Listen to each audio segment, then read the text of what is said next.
우리가 다 아는 것처럼 이스라엘은 하나님께서 아브라함과 맺은 언약의 기조 아래 야곱을 통해 친히 택정하시고 그에 따른 하나님의 섭리의 중심에 있는 민족입니다. 그래서 하나님이 통치하시는 인류 역사는 처음부터 마지막까지 이스라엘 중심의 역사라 해도 과언이 아닙니다. 그렇게 하나님이 택하신 민족이자 역사의 중심에 있는 이스라엘이지만 언약을 깨고 배도를 일삼는 행위에 대해 하나님은 계속된 징계를 내리셨습니다. 반복되는 배도와 징계의 악순환 속에 멸망에 준하는 심판을 받게 되고 결국 이스라엘은 국가 자체가 지도상에서 사라져 뿔뿔이 흩어지고 맙니다. 이스라엘에 대한 국가적 차원의 섭리가 사실상 끝나고 개인적 차원의 영역으로 강등되어 버린 것입니다. 이것이 바로 역사를 운행하시는 하나님의 섭리의 큰 그림입니다. 국가적 차원의 섭리를 행하실 때 택함받은 민족이 그 섭리의 영역에서 자꾸 이탈하게 되면 하나님은 그 사안에 대해 분명한 사인을 주시고 징계를 내리시지만 돌이키지 않으면 결국 멸망의 심판을 행하십니다. 그리고 하나님이 역사하시는 섭리의 영역은 국가적 차원의 영역에서 개인적 차원의 영역으로 그 성격이 바뀌게 됩니다. 지난 영상에서 자세히 언급한 것처럼 대한민국은 마지막 때를 위해 하나님과 국가적 언약을 맺고 특별한 부르심을 입은 나라입니다. 이 부분을 다시 한번 짧게 설명을 드리자면 1919년 임시정부 헌법에 보면 아주 분명하게 신인일치, 즉 하나님과 인간의 뜻이 일치되어 세워진 국가라고 되어 있고 신의 국의 건설에 귀한 기초이니라, 즉 하나님 나라를 건설하기 위해 기초가 되는 국가라는 선포가 공식적으로 명기되어 있습니다. 이건 단순히 헌법 안에 기독교 정신을 집어넣은 차원이 아니라 국가 자체를 하나님께 의탁하여 하나님의 뜻을 이루기 위한 목적으로 국가를 세운다는 것을 헌법을 통해 공식 선포한 것입니다. 참고로 1948년 대한민국 헌법은 이 임시정부 헌법을 그대로 계승했습니다. 대한민국의 국가적 언약에 대한 더 자세한 내용은 영상 마지막에 나오는 링크 화면을 클릭해서 꼭 보시기 바랍니다. 하나님께서 인류 역사의 마지막 섭리를 행하려는 시점에 대한민국이 이렇게 택함받았다는 것은 마지막 때를 위한 특별한 사명을 받은 나라임을 의미합니다. 하지만 지난 영상에서 자세히 살펴본 것처럼 한국 교회가 신사참배라는 끔찍한 배도를 저지름으로 6.25라는 뼈아픈 징계를 받게 됩니다. 신사참배로 인해 남과 북이 갈라지고 저 북녘 땅엔 인류 역사상 최악의 우상 독재 정권이 세워지고 6.25라는 참혹한 심판의 징계를 겪은 이후에도 온갖 우상들이 집결된 WCC 부산 개최, WEA 카톨릭과의 공식 연합, 죽어가는 북녘 동포들은 외면하면서 김씨 우상 체제와의 가증한 연합, 그 외에 세속주의, 기복주의 등등 배도에 배도를 더하고 온갖 죄악들이 교회 안에 뒤범벅되는 참담한 지경에 이르고 말았습니다. 이처럼 많은 죄악들이 국가적 차원의 섭리를 잃게 만든 원인이 되지만 가장 결정적인 이유는 바로 2013년 WCC 부산 개최입니다. 단순히 교계 지도자들이 타국에서 개최되는 WCC에 가담하여 혼합의 잔에 취해 행음하는 것도 진노를 쌓는 가증한 죄악이지만 언약의 본진인 이 땅에 가증한 우상의 복합체를 들여놓는 것은 결정적인 배도 행위였습니다. 마지막 때를 위한 부르심을 입은 이 땅, 즉 국가적 언약을 맺은 영적 본진 안에 언약의 당사자인 교회가 적극적으로 나서서 영적 음행의 결정체인 WCC를 이 땅에 들여왔습니다. 에스겔 16장 32절 이하에 보면 언약을 저버린 배도 행위에 대해 남편을 버리고 외간 남자를 집으로 끌어들여 돈을 주면서 음란한 짓을 행한 여인의 비유에서 이렇게 말씀합니다.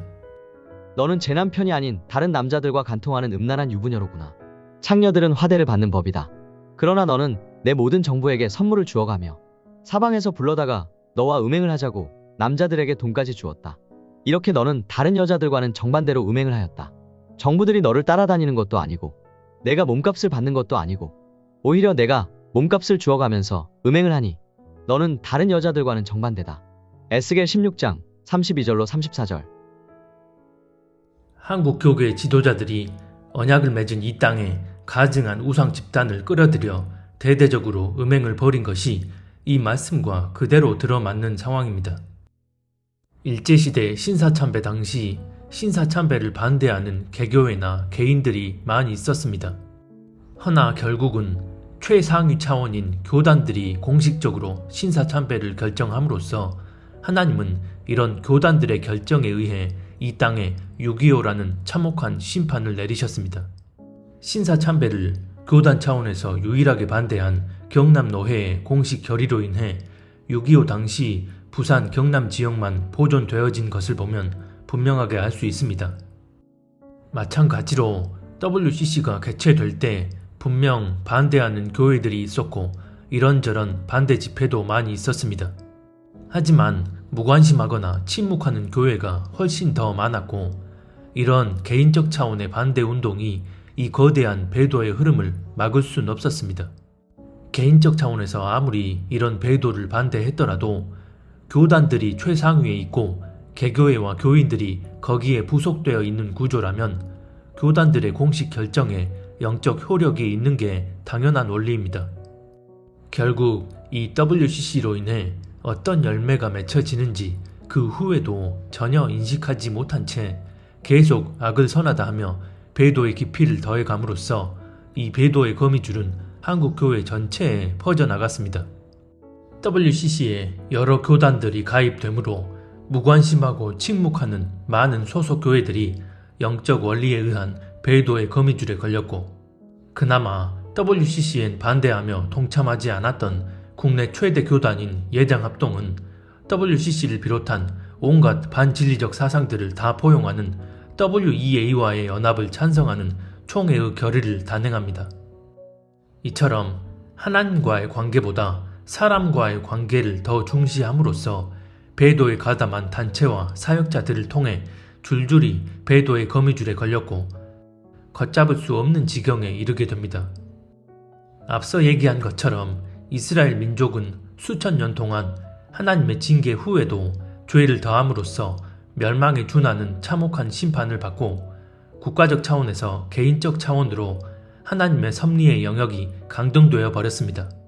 마찬가지로 마지막 종말의 타임라인 안에서 사명을 감당하기 위해 택함받은 나라가 배도로 인해 뼈아픈 징계를 받았음에도 계속 배도의 배도를 거듭함으로써 이제 남은 것은 국가적 차원의 사명을 감당하는 게 아니라 심판 속에서 하나님의 섭리의 영역이 개인적 차원으로 강등되는 일만 남게 됐습니다. 수천 년 동안 이스라엘이 겪었던 하나님의 섭리에 따른 영적 원리가 100년도 채 안 되는 짧은 기간에 이 땅에 그대로 일어나고 있는 것입니다. 물론 이스라엘의 경우 그렇게 심판받았지만 다시 국가적 차원으로 회복되는 이유는 이스라엘과의 언약을 통해 하나님이 뜻하신 섭리가 인류 역사를 마무리하는 성경의 중심 축이기 때문입니다. 하지만 대한민국은 마지막 때의 사명을 위한 목적으로 택함받은 민족입니다. 그렇기 때문에 이 나라가 국가적 차원에서 도저히 그 사명을 감당할 수 없는 상태가 되어버렸다면 하나님의 섭리의 영역은 강등되어 다른 나라와 별반 다를 것 없이 예정되어 있는 그 마지막 타임라인 안에서 개인적 차원의 섭리만 적용된 채 종말의 때를 맞이하게 됩니다. 그러나 그 차원의 영역 안에서 행한 대로 보응하시는 하나님은 국가적 차원에서 행한 배도는 국가적 차원 그대로 심판받게 하십니다. 그리고 이 예비된 심판은 반드시 정해진 종말의 타임라인 안에서만 진행됩니다. 그러면 왜 대한민국의 국가적 심판이 종말의 타임라인 안에서 진행되어지느냐? 여기서부턴 좀 더 집중해서 들으시기 바랍니다. 대한민국의 부르심이 온전히 마지막 때를 위한 국가적 부르심이었는데 그 부르심에 합당한 자격을 잃게 되면 국가적 차원의 섭리를 받을 자격을 상실했다는 것을 의미하고 이는 다시 말해 국가적 차원의 징계 역시 정해진 종말의 타임라인 이전에 특별하게 받을 자격을 상실했음을 의미합니다. 만약 언약적 부르심에 의한 국가적 차원의 섭리가 계속 이어지고 있었다면 설사 징계가 내려진다 해도 종말의 타임라인 이전에 회복할 수 있는 기회를 주시고 부르심의 목적을 계속 이어가도록 하셨을 것입니다. 하지만 그 국가적 차원에 대한 언약의 고리가 끊어졌다면 하나님의 섭리는 자연스레 개인적 차원의 영역으로 성격이 바뀌고, 이렇게 되면 예비된 마지막 재난의 타임라인 속에서 대한민국엔 더 큰 심판이 임하게 되고, 그 심판은 회복을 위한 징계의 성격이 아니라 진노가 쏟아지는 심판이 되는 것입니다. 그리고 그 가운데 철저히 개인적 차원의 섭리만 적용되어 하나님의 자비가 부어질 때도 개인적 차원에 국한된 자비만 부어지게 됩니다. 이렇게 되면 데려갈 신부들은 들림받아 데려가시고, 뒤늦게 환난 속에서 믿음 지켜낼 사람들은 지켜내고, 순교할 이들은 순교하게 되고, 끝까지 배도하고 떠나갈 영혼은 떠나가게 됩니다. 왜 이렇게 되는 걸까요? 에스겔 14장에 보면 이스라엘 민족이 우상을 섬김으로 배도하자 하나님은 이스라엘을 심판하시겠다며 이렇게 말씀하십니다. 이는 이스라엘 족속이 다 그 우상으로 말미암아 나를 배반하였으므로 내가 그들이 마음먹은 대로 그들을 잡으려 함이라. 에스겔 14장 5절. 그리고선 13절 이하에 보면 이런 말씀을 하십니다. 인자야, 가령 어떤 나라가 불법을 행하여 내게 범죄하므로 내가 손을 그 위에 펴서 그 의지하는 양식을 끊어 기근을 내려 사람과 짐승을 그 나라에서 끊는다 하자. 비록 노아, 다니엘, 욥 이 세 사람이 거기에 있을지라도 그들은 자기의 공의로 자기 생명만 건지리라. 나 주 여호와의 말이니라. 에스겔 14장 13, 14절. 어떤 나라가 국가적 차원의 심판을 받게 될 때 하나님이 베푸시는 자비의 섭리는 하나님 앞에 합당한 사람들만 구원하신다는 개인적 차원으로 적용된다는 것입니다. 그러면 대한민국이란 나라를 택하신 하나님의 섭리는 완전히 끝난 걸까요? 국가적 차원의 섭리가 개인적 차원의 섭리로 강등되었다는 것은 하나님께서 대한민국 국적의 사람들을 개인적 차원으로 들어 쓰셔서 마지막 때의 섭리를 이행하시겠다는 의미로 볼 수도 있습니다. 지금 현재 한국인 디아스포라의 수는 비율로만 따지면 이스라엘에 이어서 3위입니다. 그리고 한국인 디아스포라의 특징은 다른 나라 사람들에 비해 전 세계 각지에 다양하게 퍼져 있다는 것입니다. 이것만 보더라도 여기에 또 다른 하나님의 디테일한 섭리가 있을 거라고 추측해 볼 수 있는 것입니다. 하지만 대한민국에 대한 국가적 섭리는 이제 부르심에 합당한 열매가 맺히는 게 아니라 부르심에 반한 대가가 남아있다는 것입니다.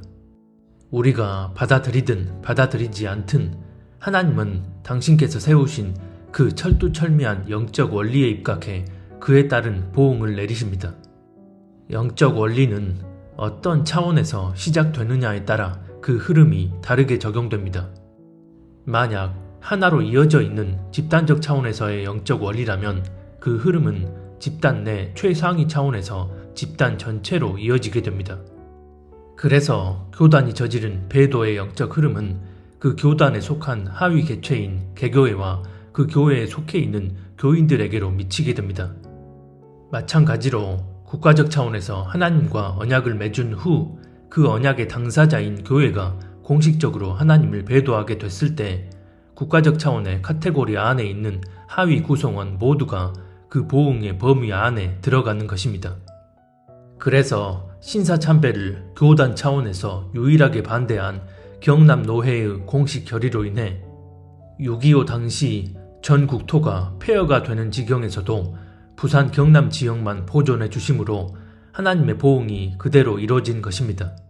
심판은 죄 위에 쏟아지는데 언약의 당사자인 교회가 그 죄를 짓지 않고 공식 거부함으로 인해 그 지역에만 심판이 쏟아지지 않았던 것입니다. 열왕기하 24장에 보면 하나님과의 언약이 여전히 유효한 유다 민족이 므낫세 왕이 저지른 죄 때문에 유다 전체에 그 보응이 임했다고 말씀합니다. 이 일이 유다의 임함은 곧 여호와의 말씀대로 그들을 자기 앞에서 물리치고자 하심이니 이는 므낫세에 지은 모든 죄 때문이며. 열왕기하 24장 3절. 또 역대하 24장에도 보면 요하스 왕이 저지른 배도로 인해 유다와 예루살렘에 하나님의 진노가 임했다고 말씀합니다. 여호야다가 죽은 후에 유다 방백들이 와서 왕에게 절하매 왕이 그들의 말을 듣고 그의 조상들의 하나님 여호와의 전을 버리고 아세라 목상과 우상을 섬겼으므로 그 죄로 말미암아 진노가 유다와 예루살렘에 임하니라. 역대하 24장 17, 18절. 언약의 당사자인 최상위 대표자의 죄로 인해 그 하위 계층에 속한 집단 전체에게 심판의 보응이 임했다는 것입니다. 하나님께서 이스라엘과 맺은 언약은 국가적 차원의 언약이기에 그런 언약이 성립된 상태에서 최상위 지도자가 하나님의 뜻을 거스르게 되면 이스라엘 백성들, 즉 민족 전체에 그 보응이 미치는 것입니다. 다시 말해 이것은 국가적 차원의 언약이 훼손된 죄가 되기에 국가 전체에 보응이 돌아가는 것입니다. 그래서 국가적 언약을 맺은 주체인 교회가 최상위 차원에서 하나님을 거스르는 배도를 저질렀기 때문에 여전히 그런 교단에 공식 소속되어 있는 개교회들의 그 영적 흐름이 미치는 것이고 이 땅 가운데 국가적 차원의 심판이 일어날 수밖에 없는 것입니다. 요한계시록 2장에 보면 예수님께서 두아디라 교회를 향해 이런 말씀을 하십니다. 내가 내 사업과 사랑과 믿음과 섬김과 인내를 아노니 내 나중 행위가 처음 것보다 많도다. 그러나 내게 책망할 일이 있노라. 자칭 선지자라 하는 여자 이세벨을 내가 용납함이니 그가 내 종들을 가르쳐 꿰어 행음하게 하고 우상의 재물을 먹게 하는도다. 요한계시록 2장 19, 20절. 먼저 19절에 보면 두아디라 교회를 향해 너희가 사랑과 믿음과 섬김과 인내의 행위가 많았다고 하시며 칭찬을 하십니다. 하지만 20절에 보면 이세벨이 교회 안에 들어오도록 용납해버린 행위에 대해 책망하십니다. 이것은 예수님께서 율법적인 관점으로 행위만을 지적하신 게 아닙니다. 자신들의 잘못된 행위가 어디에서 기반된 행위인지를 안다면 필히 깨닫고 회개했을 것입니다. 하지만 그 행위를 회개하지 않았습니다. 또 내가 그에게 회개할 기회를 주었으되 자기의 음행을 회개하고자 하지 아니하는도다. 볼지어다 내가 그를 침상에 던질 터이요 또 그와 더불어 가늠하는 자들도 만일 그의 행위를 회개하지 아니하면 큰 환난 가운데에 던지고. 요한계시록 2장 20, 21절. 먼저 20절에 보면 교회가 용납해버린 이세벨에게 회개할 기회를 주었지만 이세벨이 회개하려 하지 않습니다. 그리고 21절에 보면 이세벨을 용납하고 함께 음행한 이들 역시 자신의 음행을 회개하지 않는다면 이세벨과 함께 환란에 던져진다고 말씀합니다. 그렇다면 이들이 이세벨을 용납해버린 이유가 뭘까요? 자신들이 행한 그 사랑과 믿음과 섬김과 인내의 행위들이 많기에 이세벨을 교회 안에 용납한 채 함께 교제하며 어울리는 행위는 별 대수롭지 않은 행위로 여겨졌기 때문입니다. 그렇다면 WCC와 WEA 같은 가증한 집단과 연합하며 배도한 교단들에 공식 소속되어 있으면서 예수님만 믿으며 복음 전도하고 서로 사랑으로 교제하고 봉사, 구제에도 열심을 다하는 교회라면 많은 선한 행위들이 있었지만 이세벨을 용납해 버림으로 책망을 받은 두아디라 교회와는 전혀 다른 경우일까요?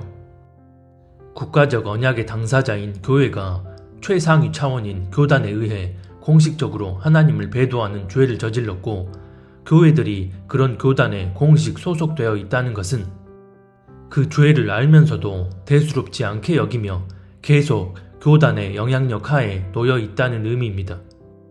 아무리 어느 교회 목사가 나는 우리 교단이 배도했는지 몰랐는데요?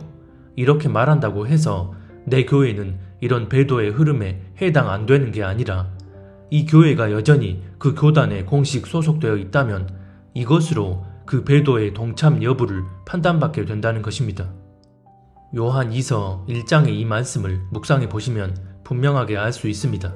지나쳐 그리스도의 교훈 안에 거하지 아니하는 자는 다 하나님을 모시지 못하되 교훈 안에 거하는 그 사람은 아버지와 아들을 모시느니라.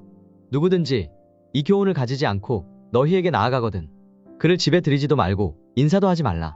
그에게 인사하는 자는 그 악한 일에 참여하는 자임이라. 요한이서 1장 9절로 11절. 누군가가 공동체에 들어오려고 합니다. 그런데 그 사람은 복음에 합당하지 않은 죄를 여전히 품고 있는 사람입니다. 하지만 공동체 안에 들어오게 해서 그 죄에 대해선 침묵하며 그 사람과 어떤 식으로든 교제한다면 그 사람의 그런 죄악된 일에 다 함께 동참하게 된다는 것입니다. 이 사람의 죄는 문제될 게 없다 라고 내 입으로 분명히 말한 것도 아니고 단지 그와 인사, 즉 교제만 했을 뿐인데 그 악행에 동참하게 된다는 게 무슨 의미일까요? 예를 들어 아무개라는 교회 집사가 아무도 몰래 개인적으로 간음죄를 저지르고도 죄를 죄로 여기지 않을 때 교회 구성원들은 그 사실을 전혀 알지 못함에도 그 사실 자체만으로 교회 전체가 심판받는 게 아니라 그 아무개 집사가 불륜을 저지르고 있다는 사실을 구성원들이 다 알면서도 별 문제 아니라 치부해버리고 그 사람과 함께 교제하며 어울린다면 훗날 하나님 앞에선 교회 전체가 그 죄에 대한 책임을 함께 져야 한다는 것입니다. 이 영적 원리가 계시록 2장 19절 이하에서 이세벨을 용납해 버림으로 함께 음행하게 된 두아디라 교회를 예수님이 책망하시는 이유입니다.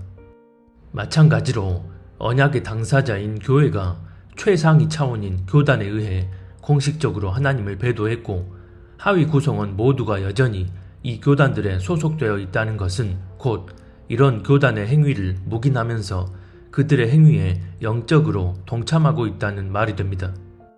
왜 그럴까요? 한번 생각해 보시기 바랍니다.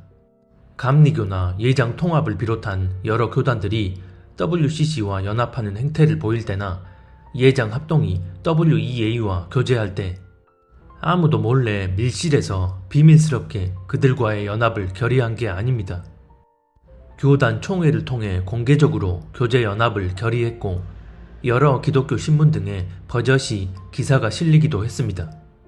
그래서 만약 교단이 그랬다는 걸 우리 교회는 몰랐다고 주장한다면 이것은 그저 내가 보고 싶은 것만 보면서 근시안적인 신앙생활을 해서 관심 밖의 일로 치부해버렸기 때문에 몰랐던 것이지 말 그대로 교단이 아무도 모르게 배도 행위를 해서 몰랐던 게 아닙니다. 그래서 하나님 앞에 우리 교회는 몰랐으니 죄가 없다고 항변할 거리가 되지 못한다는 것입니다. 간단히 예를 들면 길거리에 분명히 통행금지 표지판이 세워져 있음에도 그걸 보지 않고 스마트폰만 쳐다보며 길을 걷다가 그만 무언가에 걸려 넘어져 허리가 부러졌다고 한다면 그건 본인이 책임져야 할 일이지 그 통행금지판을 못 봤으니 내 책임 아니다 라고 하는 건 어불성설이라는 것입니다. 그래서 주류 교단들이 자행한 가증한 배도 행위는 교단의 일로 끝나는 게 아니라 이미 무슨 일이 일어났는지 버젓이 다 공개적으로 드러나 있음에도 무관심으로 일관한 채 그 교단에 여전히 공식 소속되어 있는 개교회와 그 교회에 속한 교인들 모두 교단들의 행위에 함께 동참한 것이 됩니다. 성경은 아주 분명하게 이 영적 원리를 말씀하고 있습니다.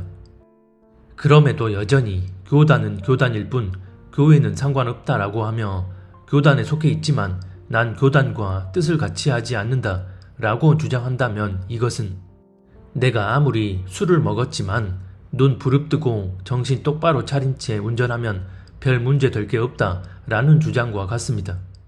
성경이 말씀하는 영적 원리에 대해 전혀 받아들이려 하지 않고 애초에 성립될 수가 없는 자기 고집만 펴는 것입니다. 이 동일한 영적 원리에 의한 뼈아픈 징계를 우리는 교단들의 신사참배로 인한 6.25 전쟁으로 충분히 경험한 바 있습니다. 결국 이 언약의 당사자들이 벌인 배도 행위에 의한 파괴적인 영적 흐름이 국가적 언약의 육적 기반인 대한민국 땅 전체에 미치게 되는 것입니다. 지금 보면 중동에서 전쟁의 양상이 갈수록 거세지고 있는데 이 전쟁이 유럽이나 동북아로 번지게 되면 이것은 곧 3차 대전을 의미합니다. 중국과 북한은 중동의 아랍 국가들과는 차원이 다른 국가들로서 핵무기라는 비대칭 전력도 가지고 있고 무엇보다 이 지역에서 전쟁이 터지면 미국 전투병력이 자동 개입할 수밖에 없습니다. 그렇기 때문에 계시록 6장에 예언된 본격적인 재난의 타임라인으로 들어가는 뇌관은 바로 유럽이나 동북아에서 벌어질 세계대전인데 그 중에 한반도일 가능성이 높다는 것입니다. 왜 그럴까요? 이 일들이 올해 안에 터지게 될지 아니면 내년이 될지 알 수는 없지만 대한민국이 마지막 때의 사명을 위해 부름받은 국가이고 그 언약적 부르심을 하나님 뜻대로 잘 이행하고 있었다면 이 나라는 시대적 재난 속에서도 피난처와 같은 나라가 됐을 테지만 그 반대라면 오히려 이 땅은 재난의 중심지가 될 수밖에 없기 때문입니다. 즉 대한민국이 마지막 때를 위한 특별한 부르심을 입고 이방 나라 중 유일하게 하나님과 국가적 언약을 맺은 나라인데 그런 나라가 국가적 언약을 저버렸을 때 받게 될 심판은 성경에 예언된 본격적인 재난의 시발점이자 중심지가 될 수밖에 없는 것입니다. 위의 도표를 통해 성경의 타임라인을 한번 확인해 보시기 바랍니다. 지금 이 나라의 상황에 대해 가장 마음 아파하시는 분은 바로 우리 주님일 것입니다. 한국교회 안에는 어느새 평안, 소망, 긍정, 회복 등의 단어만이 절대 진리로 자리 잡아 버렸기에 심판을 얘기하면 색안경을 끼고 이단시합니다. 이런 경향은 국가적 차원의 영역에 속한 문제에서 더욱 두드러집니다. 이 나라에 무조건 소망이 있고 잘 돼야 하고 그렇게 하나님께 간절히 부르짖고 기도해야지 망한다, 심판받는다 이따위 얘기를 하는 게 크리스찬으로서 할 소리냐고 말합니다. 지난 영상에서부터 왜 이 땅에 심판이 일어날 수밖에 없는지를 가장 중요한 영적인 배경에 기반해서 충분히 말씀드렸음에도 귀를 막고 들으려 하진 않고 사람 듣기에 부정적인 내용이라고 해서 너는 왜 그렇게 차갑고 냉정한 목소리로 한국교회 전체를 싸잡아 판단 정죄하느냐며 다짜고짜 욕하고 비난합니다. 차갑고 냉정하다는 기준 자체도 철저히 자신의 주관적인 느낌에 의한 것이고 정작 본인이 자기 주관적 기준을 가지고 그렇게 다른 사람을 판단 정죄하고 있으면서도 자기 자신에겐 너무나 관대합니다. 그러면 이렇게 엄중한 내용을 전하는데 희죽희죽 웃으면서 전해야 하나요? 아니면 제가 혹여나 나는 거룩하고 믿음 좋고 하나님 앞에 합당한 사람인데 니들은 다 썩었으니까 심판받아 마땅해 이런 식으로 메시지를 전했나요? 제가 이런 메시지를 전할 때 아무렇지 않게 그저 쉽게 전하는 거라 생각하시나요?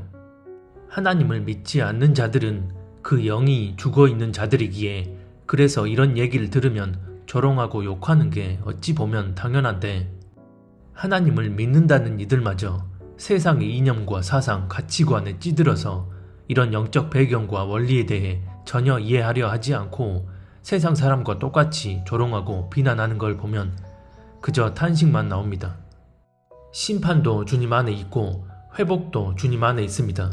전쟁도 주님 안에 있고 평화도 주님 안에 있습니다. 하지만 회복이나 평화만이 주님이 주시는 거라 생각한다면 당신은 이제껏 자기가 믿고 싶어하는 반쪽짜리 하나님만을 믿은 것입니다. 지난 영상에서 자세히 말씀드린 것처럼 6.25가 진행되던 그 양상만 들여다보더라도 하나님이 이 나라에게 한 번 더 기회를 주셨다는 엄중한 경고 메시지로 받아들일 수밖에 없습니다. 그런데 교단들은 가증한 배도를 저지르고서도 죄를 죄로 여기지도 않고 그런 교단에 공식 소속되어 있는 교회들은 교단의 일들에 침묵하고 무관심으로 일관하고 있으면서도 우리가 열심히 목소리 내고 행동하면 차별금지법이 앞으로도 계속해서 막아질 것이고 이 나라 지켜달라고 부르짖으면 이 땅에 전쟁이 일어나지 않을 거라 여깁니다.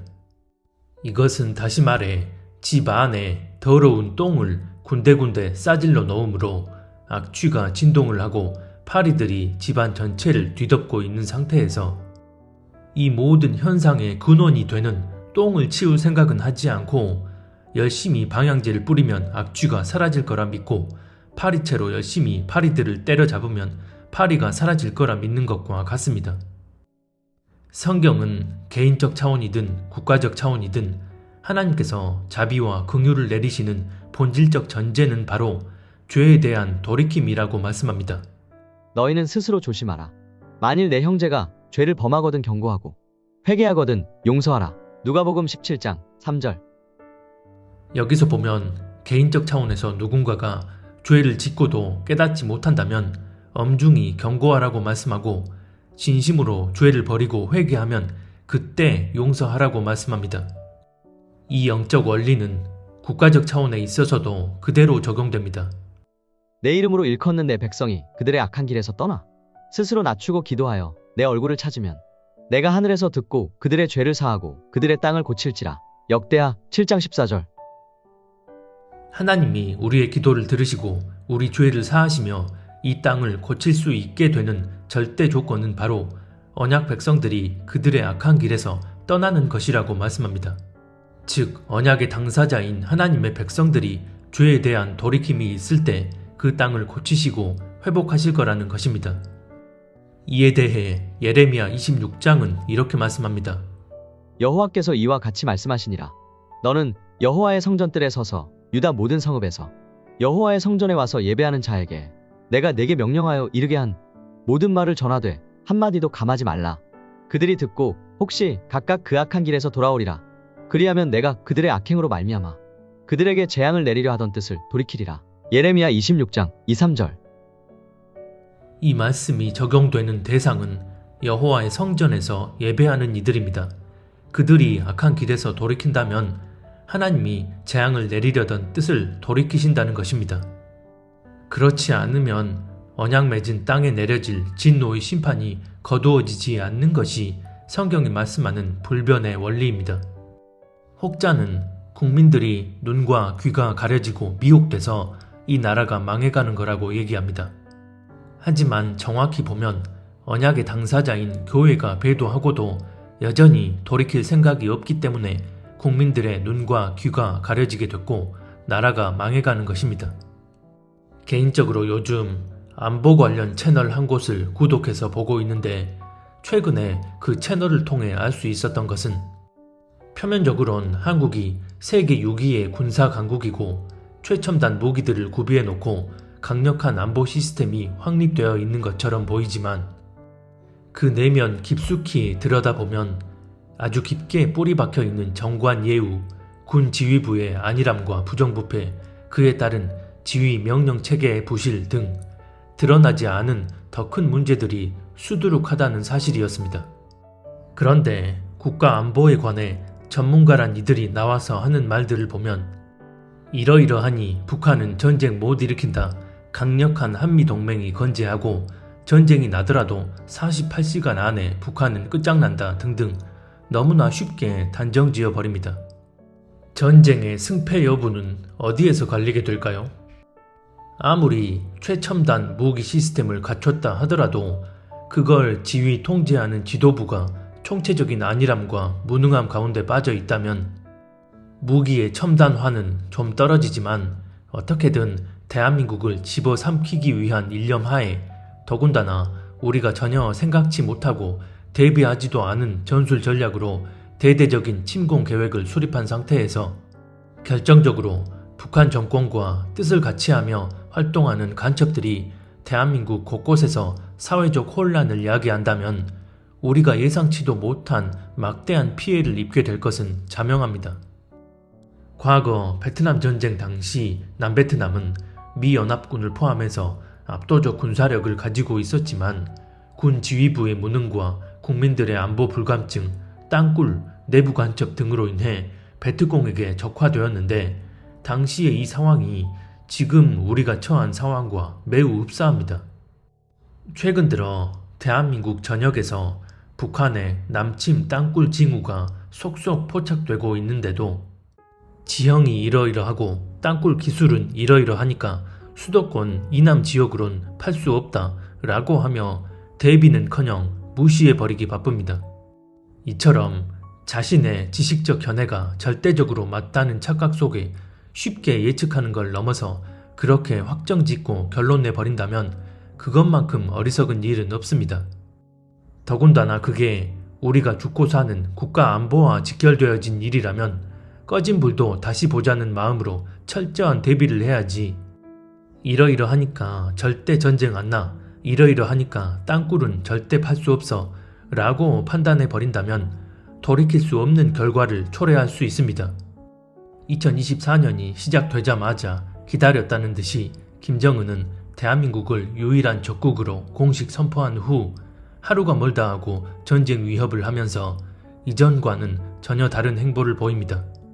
감시 정찰 위성, 핵무기의 고도화와 소형화, 미사일 체계의 다변화 등 대한민국 영토를 사정권에 두고 그에 맞게 전쟁 준비를 해나가고 있고 중국, 러시아와의 밀착은 더욱 견고해지고 있습니다.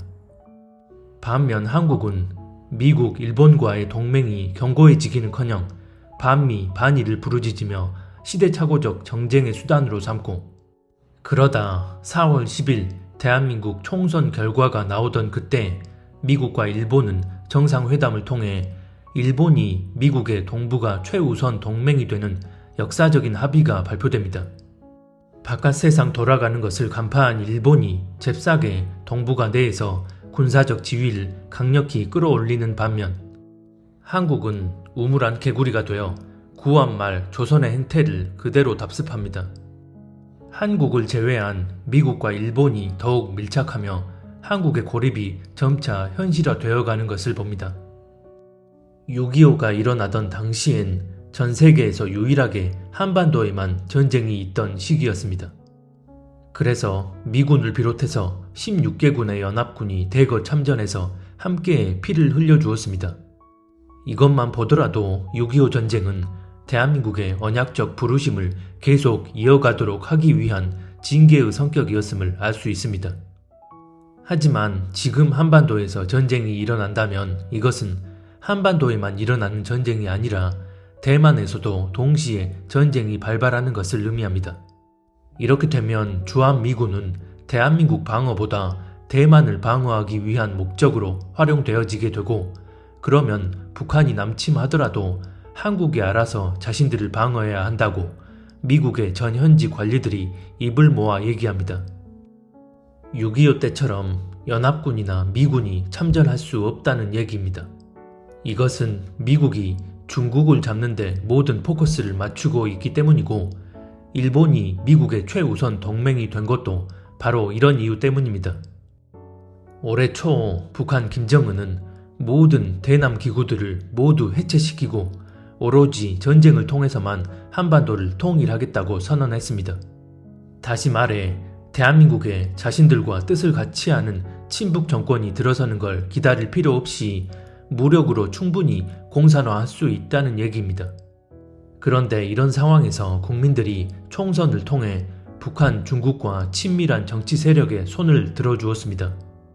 그렇잖아도 눈치만 살피며 제대로 된 외교력도 보이지 못하던 정권인데 이제는 완전히 그 손과 발이 묶이게 됨으로써 간첩들은 더욱 활개를 칠 것이고 한국의 대북 안보 역량은 대폭 움츠려들 수밖에 없습니다.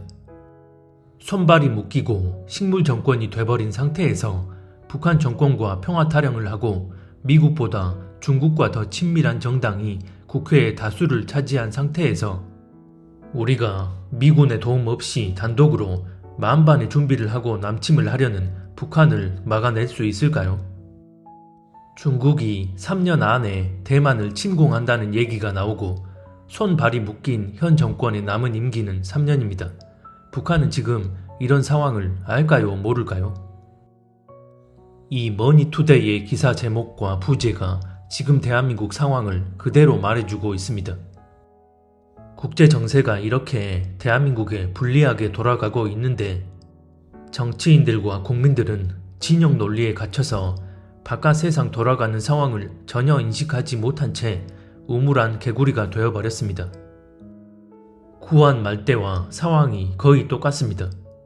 대한민국이 이 지경이 돼버린 근원은 어디에 있나요?